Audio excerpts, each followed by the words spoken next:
شروع کرتا ہوں اللہ تعالیٰ کے نام سے جو بڑا مہربان اور نہایت رحم والا ہے۔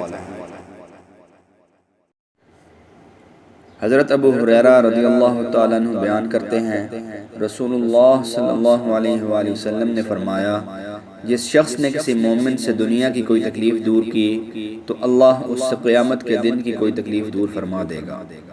جس شخص نے کسی تنگ دست پر آسانی کی تو اللہ اس پر دنیا و آخرت میں آسانی فرمائے گا۔ جس نے کسی مسلمان کی عیب پوشی کی تو اللہ اس کی دنیا و آخرت میں عیب پوشی فرمائے گا۔ اللہ بندے کی مدد فرماتا رہتا ہے جب تک بندہ اپنے بھائی کی مدد کرتا رہتا ہے، اور جس شخص نے طلب علم کے لیے کوئی سفر کیا تو اللہ اس وجہ سے اس کے لیے راہ جنت آسان فرما دیتا ہے۔ اور جب کچھ لوگ اللہ کے کسی گھر میں اکٹھے ہو کر اللہ کی کتاب کی تلاوت کرتے ہیں اور آپس میں پڑھتے پڑھاتے ہیں تو ان پر سکینت نازل ہوتی ہے، رحمت انہیں ڈانپ لیتی ہے، فرشتے انہیں گھیر لیتے ہیں، اور اللہ اپنے پاس فرشتوں میں ان کا تذکرہ فرماتا ہے۔